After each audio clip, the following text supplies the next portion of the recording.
Mbak Zoya, kenapa istri aku tuh cuma kayak geleper-geleper kayak ikan mati gitu doang, gini-gini. Udah, kata dia gitu. Nggak atraksi gitu ya, nggak goyang-goyang gitu ya, nggak. Oke. Nah itu jangan-jangan ya bapak-bapak, coba dicek gitu ya. Saya pengen cari istri yang ini mbak, yang soleha banget, yang baik. Jadi ibunya anak-anak. Aduh gitu ya. Menurut saya ya maafkan, tolonglah jangan hanya cari yang soleha, carilah yang solehot, oke?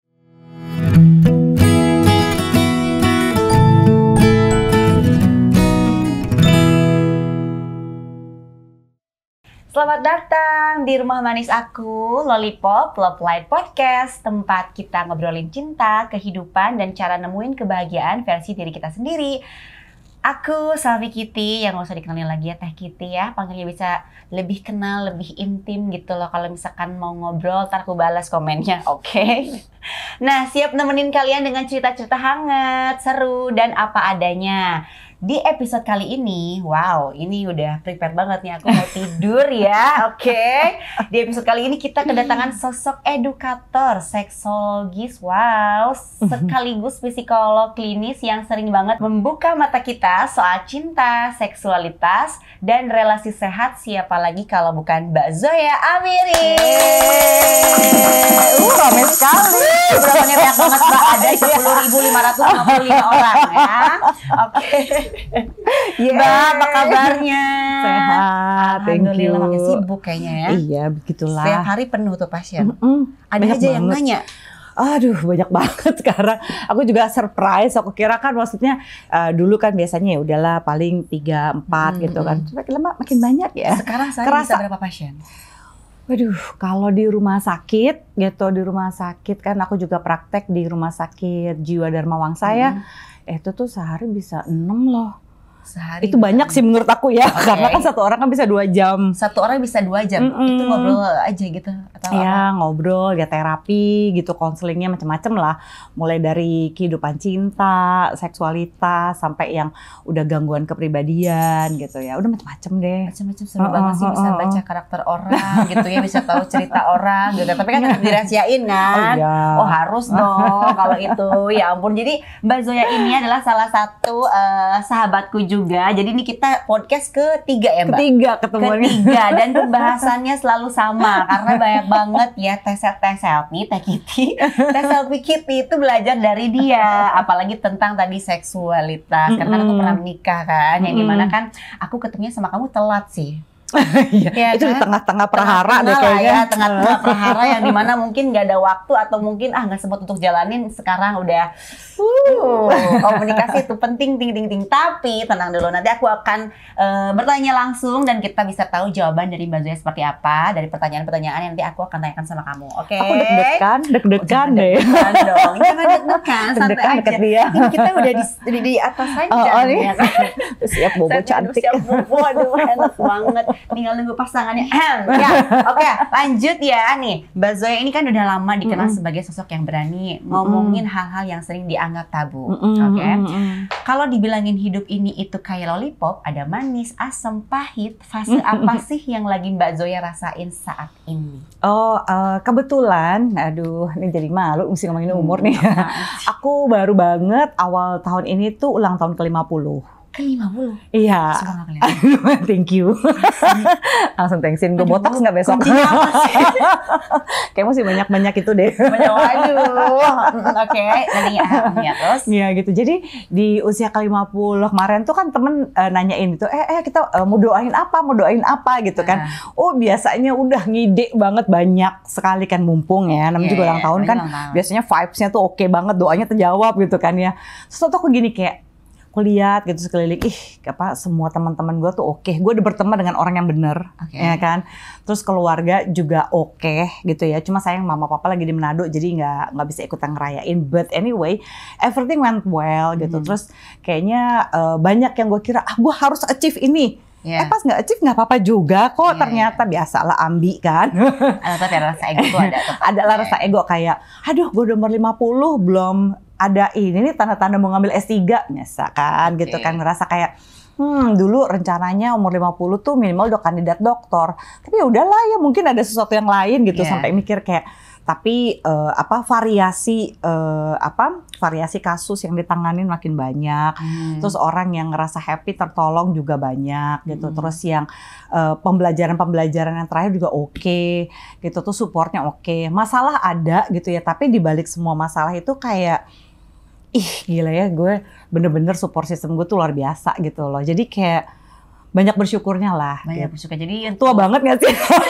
Enggak, aku seru. Jadi ini obrolan tuh benar-benar ada isinya menurutku ya. Jadi kayak untuk saat ini di ulang tahun ke-50 baru kemarin tuh jadi yang Mbak Zoya rasain tuh lagi asam, manis, atau lagi mungkin setengah pahit atau kayak manis ya jadinya ya. Okay. Thankfully. Iya betul, bersyukur. Tadinya tuh udah mikir kayak apalagi kan pas lagi sebelumnya pokoknya pas ulang tahun ke-49 aja udah mikir gini, aduh 50 nih gue mau ngapain nih tahun depan, ya kan.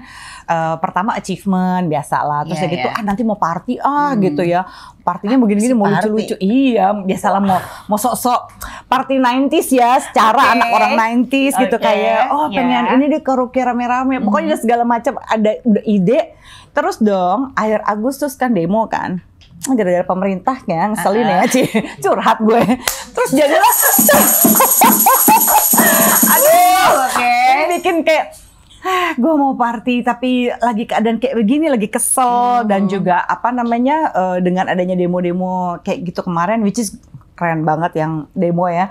So aku mikir kayak udahlah gue tunda aja lah gitu. Sudahlah apalah artinya sebuah party gitu kan, sampai akhirnya ulang tahunnya 7 September, partinya baru kemarenan bikinnya. Baru kemarin. Karena baru mood juga kan. Tadi semua rencana tuh kayak gue males deh. Apa jangan-jangan ikut demo aja, apa bagaimana gitu-gitu lah ya. Jangan. Gitu, terus saya ngerasa udahlah gue support aja gitu. Ada banyak kali bisa gue support lewat konten-konten gitu kan, sosial media segala macam. Sambil ternyata yang stres dan terkena juga kehidupan cintanya dan romantisnya gara-gara pemerintah yang galau ini gitu, itu juga banyak gitu kan. Jadi gue pikir ya udahlah, gue memang di sini kali tempatnya gitu. Tapi itu bikin gue jadi ngerasa kayaknya emang gue harus di sini nih gitu. Emang ini yang harus gue bikin gitu saat ini. Tapi bentar, aku kan ketahuinya Mbak Zoya ini kan kayak seksologis ya, pakar dalam itulah gitu ya. Tapi psikolog juga berarti ya? Iya, psikolog juga. Jadi aku S2-nya psikologi, terus aku ngambil kekhususan basic sama advance di pendidikan intensif seksologi di Universitas Udayana Bali. Gitu kan berarti itu aku resmi jadi seksolog klinis. Tapi juga sebenarnya aku juga harus aku ngambil beberapa sertifikasi juga di luar negeri gitu ya, untuk nambah, karena seksolog klinis kan waktu itu aku jadi perempuan pertama kan yang jadi seksolog klinis. Gitu. Jadi kayak aduh nggak ada temen nih di sini, yang lainnya dokter lagi gitu, nggak ada yang psikolog gitu. Ya aku belajarlah keluar gitu. Buat aku nilai budaya agama kita kan beda banget sama di luar. Tapi kalau basic terapinya ini itunya sama gitu. Sama ya. Cuma aku jadi lebih bisa, kalau yang kayak gini nih cocok nih di Indonesia, kalau kayak gini nggak bisa nih gitu ya. Dan ini bisa lebih nolong orang dan it works gitu. Jadi aku kayak gila sumpah lega banget sih. Lega banget, kelihatan banget sih emang happy. Aku nggak nyangka loh ya. Mbak Zoya 50 tahun nggak kelihatan loh. Berarti kuncinya itu harus selalu happy, harus selalu seperti apa? Ini ilmu nih. Ini gue masih 30 enggak. Kan biar kayak Mbak Zoya gitu, selalu ceria, kayak kelihatan aja gitu, maksudnya kayak berbinar gitu loh. Orangnya kalau misalkannya selalu happy itu pasti berbinar matanya. Kalau mungkin pembelajaran paling berharga ya di setengah abad ini tuh ini kali ya, satu bahwa kita mesti memproses emosi kita secara adekuat gitu ya. Jadi kayaknya kalau lu emang waktunya sedih ya lu nangis. Supaya lu bisa ketawa pas lu lagi bahagia. Kalau lu nahan diri, enggak, gue mesti kuat. Jadi saat lu harusnya nangis, lu malah sok-sok kuat, akhirnya lu ambruk pada saat orang lagi pada happy. Betul. Soalnya aku kan suka baca tuh di media sosial ya, pura-pura bahagia. Ngapain nih? Itu tuh nggak boleh kan? Enggak. Bahagia tuh nggak boleh pura-pura kan? Karena kalau misalkan lagi bahagia tuh ya lu harus bahagia, lu harus happy beneran. Sama kayak tadi kalau misalkan lu lagi sedih ya lu kalau mau nangis aja. Iya. Itu nggak berlaku untuk perempuan kan. Untuk laki-laki pun maksudnya kalau lu lagi sedih, lu mau nangis ya nangis aja gitu. Iya. Oke. Daripada kayak enggak lah gue mau pasang muka kuat sampai kapan. Terus tahu-tahu nanti jadi bendungan jebol. Lagi nggak ada hujan tiba-tiba air mata netes sendiri gitu kan. Kayak gitu-gitu yang akhirnya jadi sedih. Makanya kalau emang saatnya lu sedih lu nangis aja. aja Iya. supaya lu bisa ketawa saat lu bahagia. Oh, saya tepuk tangan dong. Gila pada diem ya semuanya. Bisa dengerin ilmunya kan. Banyak. Nah, ini ngomong-ngomong tadi tentang seksualitas ya Mbak. Kenapa sih sampai sekarang topik seksualitas itu selalu dianggap tabu? Padahal tuh penting banget untuk kesehatan dan kebahagiaan. Iya loh, aku tuh gemes ya. Aku pikir orang-orang yang tidak mau ngomongin seks mendingan jangan having sex deh. Kenapa ya? Padahal kan kalau kita ngomong sorry ya, kayak Kan itu misalkan, kan lu tuh udah, natural ya. contohnya ya, lu tuh udah gak pernah tuh gak usah ngomong gitu loh. Maksud gini, kalau misalkan ngomongin kayak gitu tuh ya, contoh kayak seks, apaan sih? Kayak gitu, padahal mereka tuh udah langsung punya ditepis. suami ya, gitu kan. Makanya.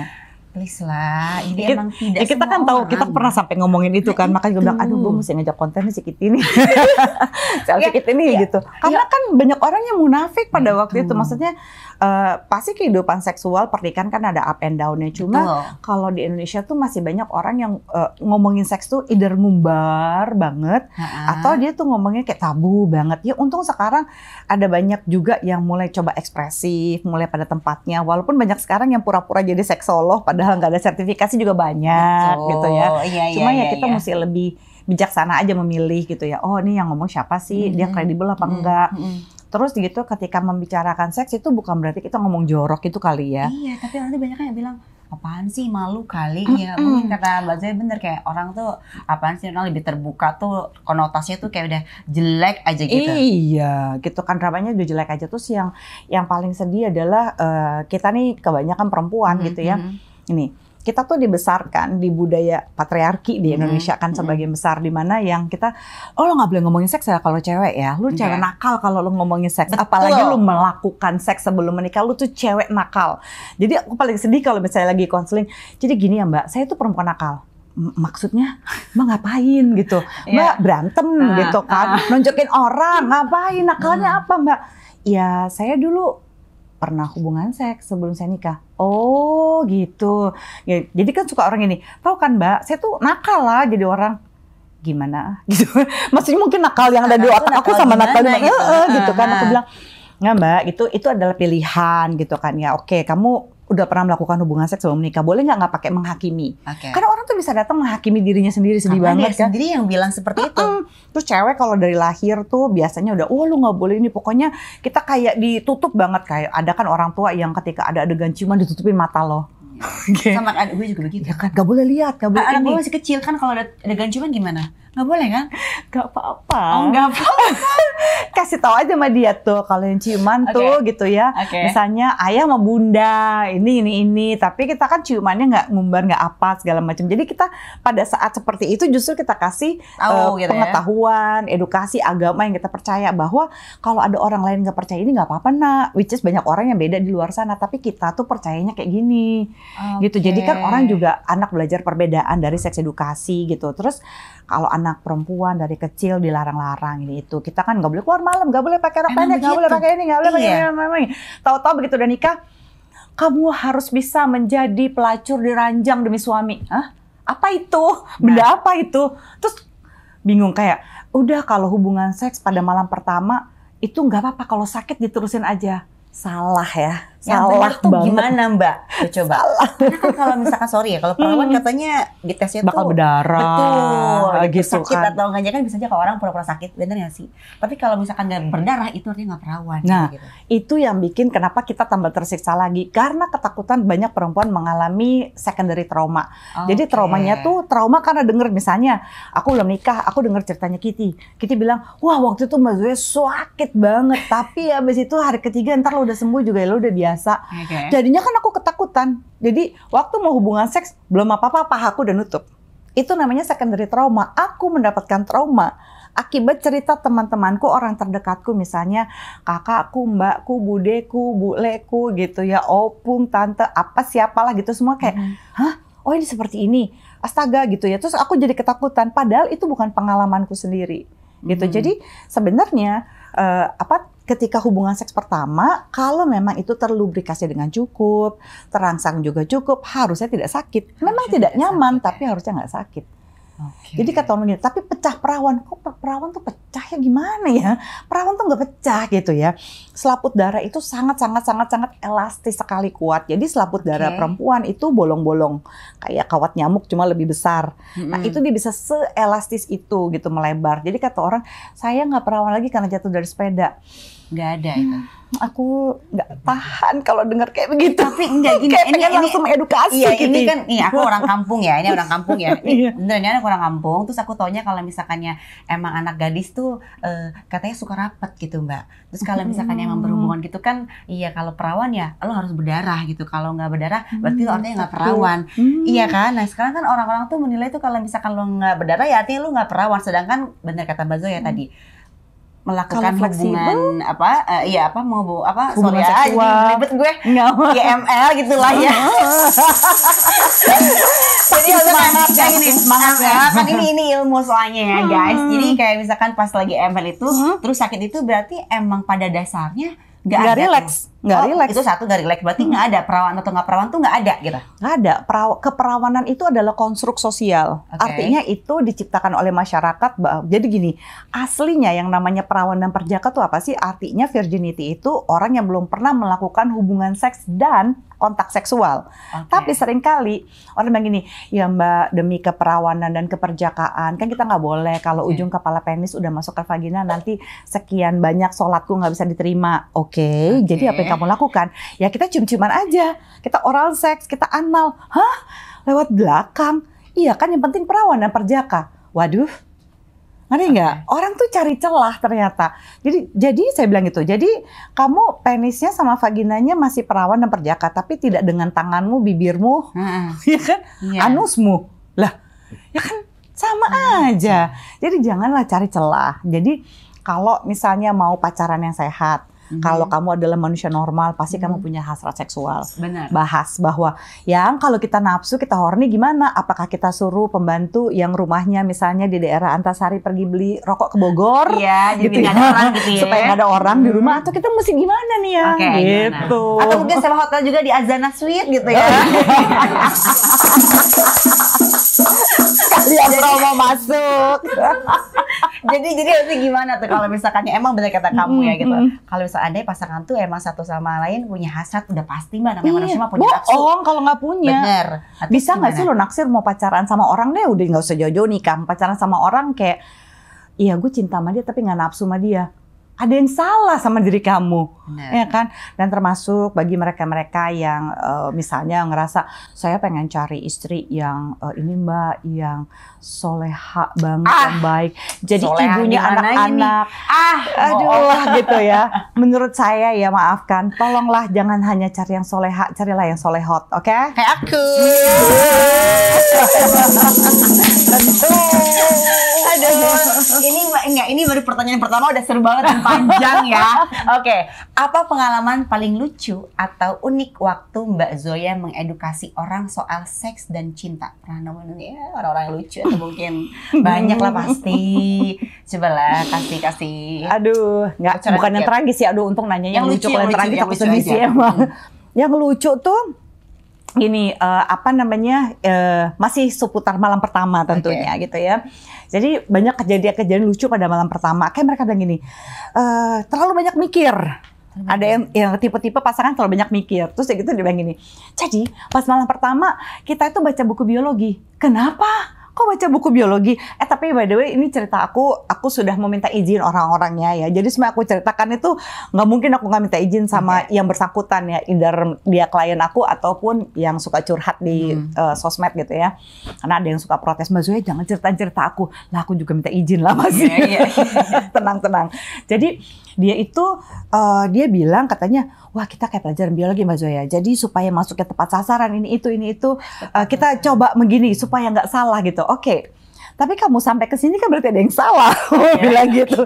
Jadi karena dia terlalu teknikal berdua gitu ya, apalagi mereka berdua tuh nakes lah gitu ya, tenaga kesehatan gitu. Saya mereka gini, kita malah jadinya akhirnya setelah 6 bulan menikah dan setelah honeymoon kita terlalu teknis, ini kita nggak bisa ada penetrasi sama sekali, nggak ada kontak seksual, saking kita terlalu ribetnya. Aku bilang oke. Jadi sebenarnya kalian nervous. Nervous. nafas. Ya ampun.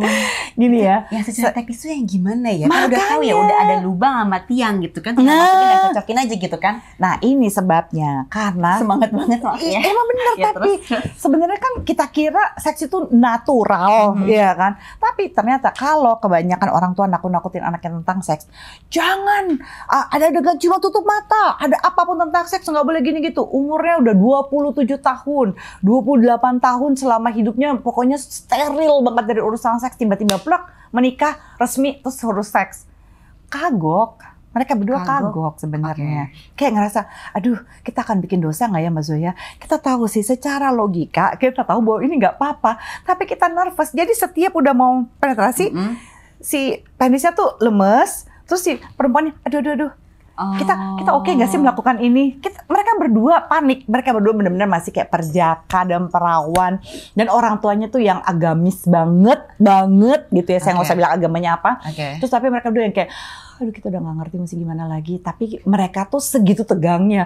Tapi pas tegangnya mereka juga lucu ketawa. Aduh kita nih apaan sih umur segini nggak bisa ngapa-ngapain. Terus mereka ketawa-tawa berdua. Kita desperate Mbak Zoya. Kita pokoknya Mbak Zoya mau ngajarin apa aja kita itu karena kurangnya edukasi dan karena orang tuanya juga tegang kalau ngomongin seks. Sampai aku bawain penis-penisan sama vagina-vaginaan. Aku bilang, gitu, ayo disentuh. Aku bawain dildo yang bentuknya paling mirip tentunya ya. Aku bilang, ayo ini adalah vaginanya. Misalnya kamu akan masukin jari kamu ke vaginanya dia. Tegang gitu. Aku bilang, masukin.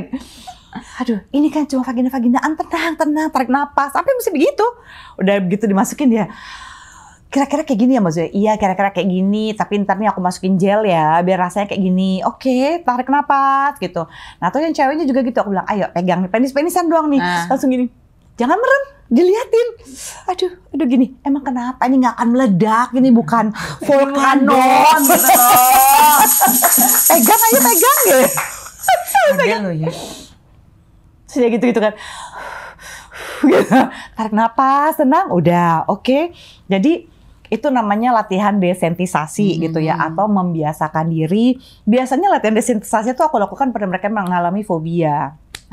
Fobia jadi ketakutan yang irasional terhadap sesuatu berlebihan gitu ya. Itu kan memang ada gangguannya. Tapi ini ya aku perlakukan seperti itu karena mereka punya ketakutan psikologis. Iya, betul. Tapi mereka ketawa-ketawa abis itu, apaan sih kita ya cuma begini doang ya. Begitu udah latihan 2 bulan kemudian, lagi megangnya langsung tenang Cik. Bilang sombong banget. Yang kemarin megang begini doang merem-merem. Karena udah biasa tadi Mbak, karena udah biasa ya wajar sih. Jadi jangan sampai ditakut-takutin anak kita, moral of the story gitu ya. Kalau kurangnya edukasi juga kurangnya edukasi, nggak santai depan anak kita. Anak kita jadi tegang, begitu dia udah nikah, udah sah, nggak bisa. Iya, makanya aku selalu berusaha kalau misalkan sama Abiza, karena anak kecil sih Mbak, mungkin karena kebawa inner child ya. Inner child. Jadi aku kayak misalkan betul karena aku tinggal di daerah gitu ya. Jadi kalau misalkan melihat sesuatu yang tidak wajar karena masa umurnya masih cimit gitu ya. Jadi nggak boleh katanya nonton gitu. Tapi kalau misalnya anak aku juga ya, kadang aku juga suka tutup mata gitu, karena kan ya masih kecil. Salahnya di masalahnya gue ngapain nonton film itu, udah tau ada anak gue di samping, harusnya kan jangan nonton itu gitu. Ya udah akhirnya aku kayak mikir, ya udah anak gue ini udah mulai kepo-kepo nih, anak laki soalnya. Oke, lanjut, tepuk tangannya lagi. Oke Mbak, ini ada pertanyaan nih, apa bedanya cinta, nafsu, dan seks? Banyak orang masih mempertanyakan itu, cinta, nafsu, dan seks. Apakah berkaitan atau berkesinambungan atau seperti apa? Jadi gini, gue suka banget pertanyaan, keren banget sih pertanyaannya Tim. Kalian keren sekali. Nih buat kalian yang mau menikah nih, lu ya belum nikah tuh dengerin nih perbedaan cinta, nafsu sama seks nih. Kalau ketiganya digabungin tuh gimana gitu? Harus seperti apa untuk pasangan-pasangan baru yang belum nikah ini ya? Yuk. Jadi idealnya supaya seksnya itu sustainable, bahasa gue keren banget ya sih, sustainable. Bahasa yang mungkin lebih bisa dipahami mereka, tolong. Berkelanjutan gitu ya. Gitu ya, supaya sampai aki-aki ini gitu ya, tetap bisa seksnya enak gitu kan ya.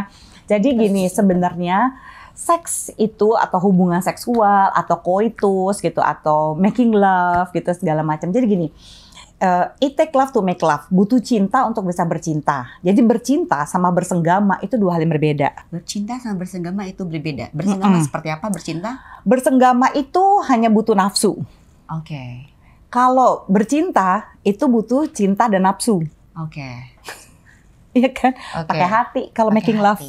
Kalau having sex ya udah, gue nafsu aja. Jadi dalam kehidupan pernikahan, kadang-kadang kita lagi pengen bercinta, kadang-kadang kita bersenggama aja, nggak apa-apa. Sometimes we want to make love, sometimes we want to have sex, gitu. Itu oke.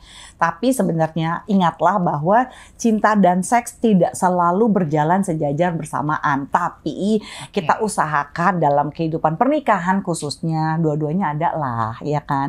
Karena gini, kalau cuma seks doang, apalagi para pak suami maaf ya, jangan tersinggung, oke? Para ya, suami mohon maaf ya. Dulu ya, takutnya para kenceng lagi sama kita ya. Jangan marah ya pak suami. Jadi kalau misalnya bilang ini, Mbak Zoya kenapa istri aku tuh cuma kayak geleper-geleper kayak ikan mati gitu doang, gini-gini. Udah, katanya gitu. Aduh, Pak suami. Atau katanya, Mbak Zoya kenapa istri aku itu bener-bener kayak gedebong pisang gitu ya. Nggak atraksi gitu ya, nggak goyang-goyang. Gitu ya, nggak. Oke.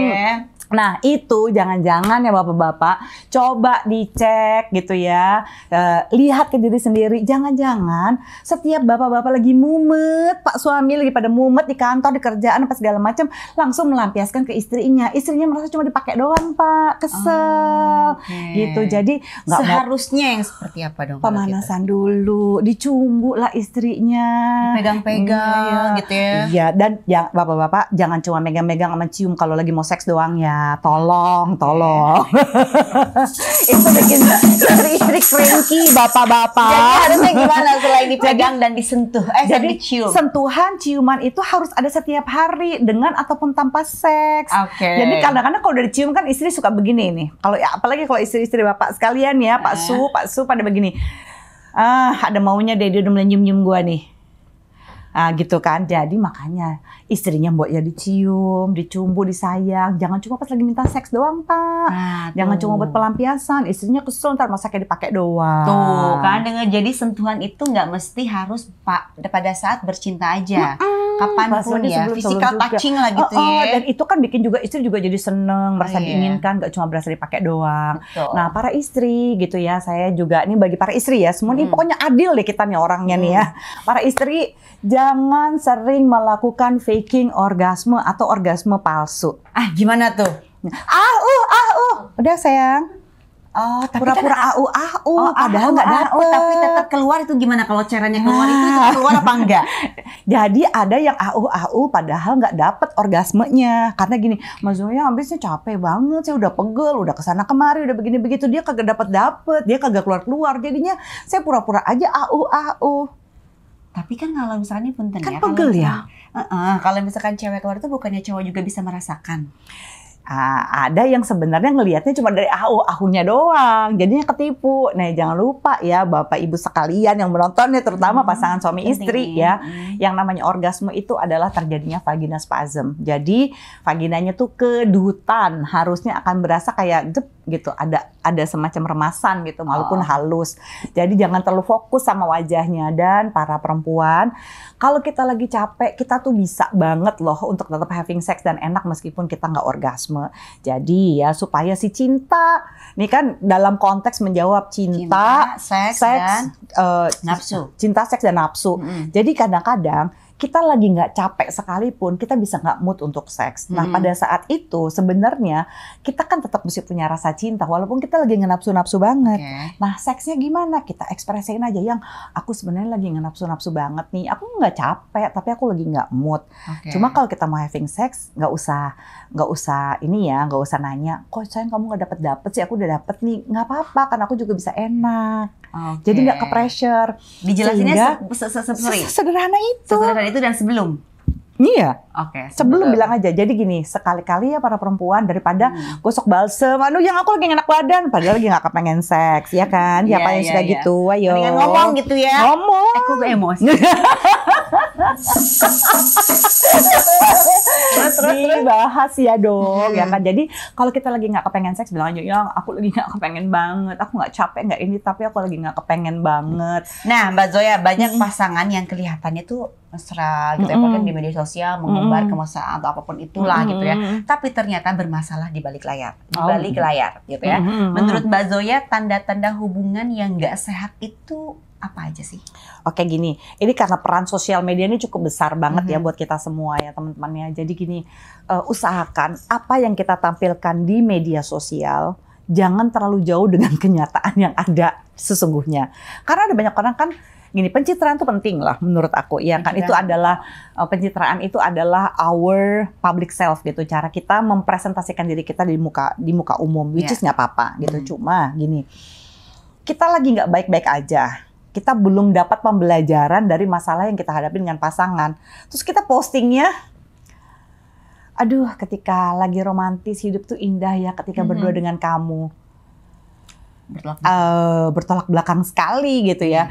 Maksudnya mendingan jangan posting dulu sampai kamu ngerasa kemarin waktu aku nggak baik-baik aja rasanya itu up and down gini. Tapi pembelajaran dari situ ternyata kita kadang-kadang butuh waktu untuk menyendiri supaya kita berdua bisa saling mengerti misalnya. Gitu. Jadi usahakanlah jangan posting yang terlalu jauh kehidupannya. Tapi ada orang juga yang hati-hati dengan overshare.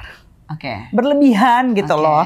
Karena itu akan membuat kita sendiri terintimidasi. Ketika kita posting yang happy doang, kita akan terintimidasi kan sama postingan kita sendiri. Kita ngerasa, yang aku loh udah sampai posting begini-begini di depan semua orang. Jangan gitulah kita mesti kayak gini lah. Yang ada kan kenyataan kita bawa ke sosial media, bukan kita ngikutin presentasi apa yang sosial media. Betul sekali. Kan capek ya. Untung kamu nggak begitu. Kamu sakti loh. Kan? Aku sakti, sama aku kera. Kamu sakti tapi tidak kera. Ketahuan umurnya. Kenapa kamu bisa bilang aku sakti? Karena boleh gitu. Yang satu hal kalau kita ngomongin seks ya, kamu selfie kita ini di depan kamera sama di belakang kamera sama aja. Iya, karena banyak orang yang di belakang kamera, Mbak jangan ngomongin ini, jangan ngomongin ini, jangan begini. Dia tuh nggak pernah begitu sama aku. Jadi kalau obrolan kita rame-rame gitu, terus tahu kita malah begini, kenapa kita nggak kontenin aja ya? Iya. Dia tuh selalu begitu. Kita lagi ngopi-ngopi cantik gini-gini, terus ngoceh-ngoceh tentang dunia persilatan, negara ngomong kerasakti sih, tentang dunia persilatan. Kita nggak konten aja. Kenapa kita nggak konten aja ya? Oke, hajar. Gitu, kan? Selalu dia nggak pernah drama bagaimana. Jadi memang kalau kita lagi ketemu nih, ya maaf kalau yang ketemu sama kita terus kita berisik gitu, emang sebenarnya di belakang kamera juga kayak begini kalau ngobrol. Jadi aku bilang banyak orang nggak kayak begitu soalnya. Capek Mbak, ngapain? Makanya kan, gue bilang kan gue capek. Susah tahu, ya kan mikir sampai 2 kali ya kan. Selama itu baik untuk diri aku dan banyak orang, apalagi aku bisa memberi manfaat juga banyak orang. Kan ngapain juga. Gitu. Yang penting aku bisa bikin happy buat diri aku dan banyak orang lagi. Enggak, orang kita lagi di GBK waktu itu, kita goyang ya. Tahu nggak yang? Iya, yang goyang apa sih yang woman on top ya? Woman on top. Caranya gimana? Jadi woman on top tuh begini. Gitu kan? Iya itu dari lama. Itu di GBK. Saking kita lagi ngoceh-ngoceh. Mbak ada yang begini-gini. Oh iya ini tuh gini-gini. Kita bikin konten yuk. Ayo. Itu lagi keringetan olahraga. Asli ngonten kayak orang bener. Itu posisi-posisi yang top lah ya untuk perempuan nih maksudnya gitu. Terus diposting pula di reelsnya dia itu dia collab ke aku kan, aku bilang gini, ini pasti gara-gara si Selfie nih lihat konten langsung rame, dia ketawa ya, terus gue juga oke deh fine. Ilmu kan ilmu. Iya ilmu, sih. Karena emang ketidaktahuan itu kan emang aku suka pengen tahu jadinya gitu apa aja yang kiranya bermanfaat buat aku khususnya dalam ranjang. Iya. Jadi Oke, menurut Mbak Zoya definisi kebahagiaan sejati itu apa? Apakah harus punya pasangan atau bisa juga datang dari diri sendiri? Kalau bahagia sih harus datang dari diri sendiri dulu. Udah pasti. Kalau kita nggak happy, nggak akan mungkin kita akan happy sama siapapun. Kita bisa pura-pura happy, tapi berapa lama sih orang pura-pura happy gitu ya? Menurut aku orang yang mampu mencintai dirinya sendiri, yang mampu memahami dirinya sendiri adalah orang yang mampu mencintai orang lain dan memahami orang lain. Oke, cakep tuh kata. Iya kan? Oke, kita lanjut ke games mitos atau fakta. Oke Mbak? Oke. Teh Kitty akan bacain pertanyaan dan Mbak Zoya akan jawab singkat mitos atau fakta lalu kasih penjelasannya. Oke? Pertanyaan pertama. Ukuran tubuh menentukan besar atau kecil? Mitos atau fakta? Oh, mitos banget. Berarti kalau ada yang kecil badannya itu katanya suka besar. Belum tentu. Iya bener, belum tentu. Belum tentu. Jadi itu Mitos. ada Iya. lagi kalau ada yang tinggi terus badannya gede, itunya gede gitu. Belum tentu. Katanya kalau jempolnya gede, itunya gede. Belum, itu lebih parah lagi, belum tentu. Oke, lanjut.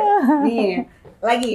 Ukuran panjang atau pendek menentukan kepuasan seksual.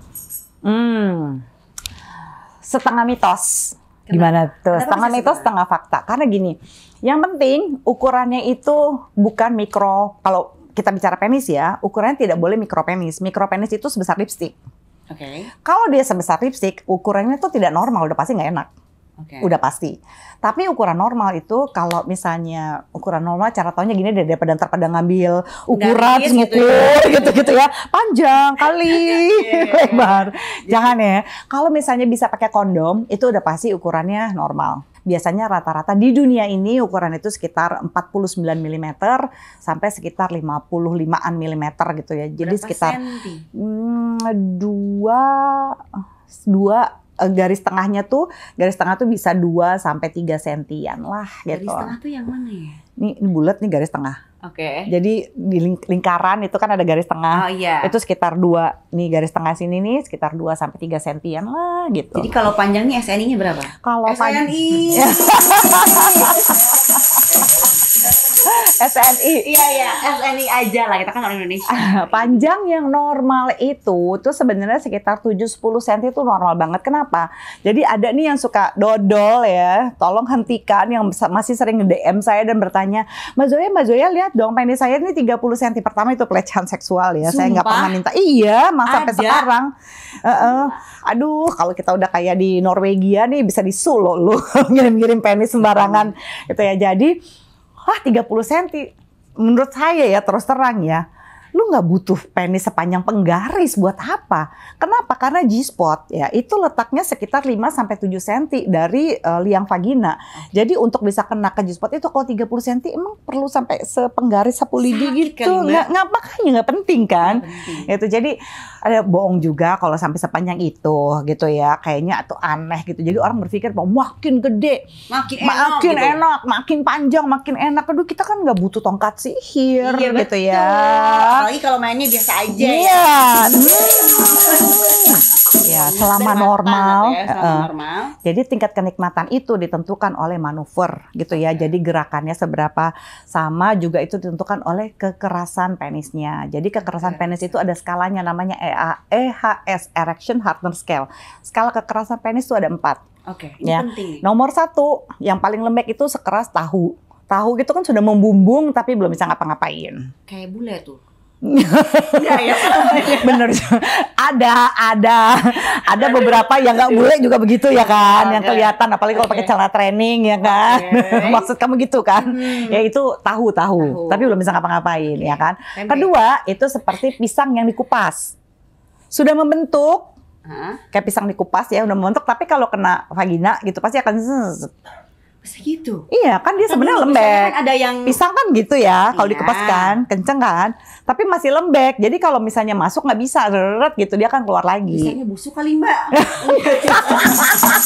Dasar, Ya, pisangnya busuk. ya bisa kan ada yang udah mateng banget, ada yang udah kayak setengah mateng gitu. Iya, ini yang pisangnya pokoknya setengah mateng. Tapi kan kalau lembek begitu kan tetap masuknya susah kan. Oke, Kalau lembek tahu itu pisang. tahu pisang. Nah yang Tiga. ketiga sosis goreng. Sosis goreng itu kan udah keras, bisa masuk, tapi masih ya kurang enak. Bisa sih, tapi kurang enak. Kenapa tuh? Iya, kurang keras. Oh, sosis Jadi, goreng tuh kurang. Udah oke sih gitu, tapi ya yang paling oke itu sebenarnya kalau kekerasan penis itu sama dengan zucchini atau ketimun. Zucchini atau ketimun? Yang keras segitu yang bisa enak. Timun 8. Oh, kerasnya segitu. Keras, iya. Gitu, jadi kalau keras, manuvernya juga oke. Dijamin surga ke-7. Oh, wow. Pembahasannya seru sekali. Pasti untung pakai ini nih, jadi adem gue. Gue udah kemuka gini begitu tergerak. Oke, lanjut. Nih, mitos atau fakta, wanita yang percaya diri dengan tubuhnya lebih gampang mencapai kebahagiaan dalam bercinta. Banget. Fakta. Fakta nih. Ih, kok? Kenapa? Karena perempuan kalau nggak percaya diri, meskipun dia seksi, seampun-ampun gitu, tapi di atas ranjang, aduh aku mesti gini dulu kali ya, gitu. Mana bisa kita enjoy. Tapi kalau kita percaya diri ya, karena pernah ada penelitian, 1000 laki-laki diteliti waktu itu sekitar tahun 2012-an oleh Esquire Magazine Amerika. 1000 laki-laki itu ditanya, coba deskripsikan momen terseksi kamu di ranjang dengan perempuan yang ukurannya berapa dan dia ngapain aja. Dari itu 99% laki-laki menjawab, terus ditanya juga ke perempuan, kira-kira jawaban laki-laki kayak apa? Perempuan pada jawab gini, pasti yang yang badannya kecil tapi dadanya besar banget, pasti yang ukurannya kayak gitar Spanyol gitu kan ya, pasti yang ini agak nonggeng sedikit, ini begini, pokoknya perempuan udah bilang yang kayak gitu, udah pasti cuma yang kayak gitu yang bikin laki-laki nafsu. Ternyata mulai dari yang ukurannya 2 sampai ukurannya 22 bajunya gitu ya. Mulai dari yang lingkar dadanya 34 sampai 40 sekian, mulai yang dari kayak telur ceplok yang cuma A sampai yang kayak nasi padang. Gitu ya. Ya kan ada yang ngerasa, ada ipar gue tuh gitu, aduh gue sedih deh, dada gue kayak telur ceplok. Telur ceplok. Dia selalu bilang begitu, by the way, makanya aku bilang telur ceplok karena dia sering ngomong gitu. Jadi ternyata begitu ditanya, laki-laki itu bilang, ih dadanya kayak apa? Oh dia dadanya begini, dadanya begitu. Ternyata semua ukuran ada, semua size ada. Mulai dari yang kekurusan, kegendutan, yang seksi, yang apa gitu. Dan tapi ada satu hal yang sama, tahu nggak apa? Confidence. Cewek tuh seksi banget kalau confidence diranjang. That's it. Jadi, nih buat perempuan-perempuan yang habis melahirkan, dengan semua gurat-guratan di sini ya Mbak Zoya, kita gimana nih? Kan lipatan-lipatan itu gimana? Kalau habis melahirkan nih gimana ya? Hitam perutnya di sini. Kadang-kadang udah sampai bertahun-tahun anaknya udah gede masih ada guratannya gitu. Gini, jangan nunggu kurus dulu, sama cantik dulu. Jangan nunggu perawatan dulu baru percaya diri. Memang laki-laki nggak buta, ya pasti dia lihat gitu ya, gravitasi kita gitu ya. Tapi kalau lagi kayak gitu diambil aja tangan suaminya gitu, ditaruh di tempat yang kita, aduh aku nggak nyaman dengan perutku, ciumin aku dong sayang. Gitu. Jadi kita embrace justru ketakutan kita terbesar, lemak-lemak kita ini kita minta pasangan kita untuk ciumin, untuk iniin supaya kita bisa lebih percaya diri lagi dan merasa diinginkan sama suami. Dari dulu kenal dia juga rambut, selalu. Salah satu nggak main rambut? Boleh. Apa aja yang bikin kita pede deh, ya kan? Mau diapain rambutnya? Terakhir, mitos atau fakta? Kalau sayang pasangan harus selalu nurut soal seks. Salah banget, serem amat. Salah, mitos. Ya jadi kalau misalnya kita sayang sama pasangan kita nggak boleh ngebohongin pasangan kita. Ya kalau sayang sama orang, saya percaya cinta itu membuat kamu merasa rapuh dan aman pada saat yang bersamaan. Jadi kasih tahu yang aku lagi nggak nyaman, aku lagi nggak pede, aku lagi excited, aku lagi hore. Jadi hal-hal seperti itu, kejujuran itu dan transparansi justru yang akan membuat kamu jadi lebih oke diranjang. Karena kalau nurut-nurut aja tapi sebenarnya kamu nggak oke, bukannya bete ya? Betul. Abis itu ntar pasangannya lagi makan kerupuk, tau Mbak Zoya aku benci banget sama suamiku. Lihat dia makan kerupuk kayak yang punya dunia persilatan. Lah kenapa marah Mbak? Cuma makan kerupuk doang. Karena kesel. Suruh nurut, suruh iya aja. Padahal dia nggak punya pendirian sendiri. Dia nggak mengutarakan kekesalannya. Ya jangan dong, diomongin dong. Komunikasi itu penting. Itu yang selalu nempel di diriku ya Mbak ya. Dari Mbak Zoya. Komunikasi itu penting. Apapun sampaikan. Apa yang menjadi keinginan, apa yang menjadi kebutuhan. Contoh nih ya, ini yang nempel di aku nih ya. Jadi misalkan ada maunya aku diapain. Aku maunya diginiin. Itu harus ngomong. Iya. Sama pasangan-pasangan kita. Bener. Kan, gitu kan. Kan supaya pasangan pasangan nggak sesat di ranjang ya. Tuh, biar dia juga tahu bahwa yang kita tuh maunya tuh gini loh ya. Gini loh ya. Kan gitu ya. Iya, kasih tahu. Kamu mau diapain yang? Dijilat, diputar, dicelupin? Itu enggak ya tadi ya. Diputar, dijilat, dicelupin. Nyambung aja. Ya, zamannya. Diputar, dijilat, untung nggak dilipat di terawang. Itu beda ya. Oke, seru banget ya. Ini episode kali ini bener-bener ya banyak banget ilmunya yang aku dapat, dan mungkin buat teman-teman juga sangat-sangat bermanfaat nih pastinya. Kalau ada satu pesan pamungkas buat generasi muda nih Mbak, soal cinta, seksualitas, dan kebahagiaan, apa yang paling pengen Mbak Zoya tekankan dan sampaikan? Satu, bahwa pernikahan itu tidak untuk semua orang. Gitu ya, pernikahan, punya anak itu nggak untuk semua orang gitu ya. Pertama-tama pokoknya yakinkan dulu diri kamu yang mampu mencintai diri baru bisa mencintai orang lain. Kamu yang bisa menerima kekurangan dan kelebihan diri sendiri, itu adalah orang yang bisa terkoneksi dengan orang lain. Jadi kalau kamu belum bisa itu, ya udahlah, jangan ngambil anak orang bilang yuk yang ikut susah sama aku. Jangan ya, jangan ajak anak orang untuk susah. Jangan mulai dari nol. Jangan, emangnya kita mesti bensin. Juga ya, jangan mulai dari nol ya. Jangan dong. Dari nol ya, kan? Iya, makanya jangan isi bensin. Kita mesti mulai sama-sama saat kita udah siap gitu, secara finansial, secara emosi gitu ya. Terus kita udah bisa berbagi. Saya percaya bahwa cinta yang sehat adalah cinta yang setara. Mbak Zoya, kata-kata hari ini. Kata-kata hari ini, saya percaya kalau kamu cinta itu kamu mencari cara, bukan mencari alasan. Tepuk tangan.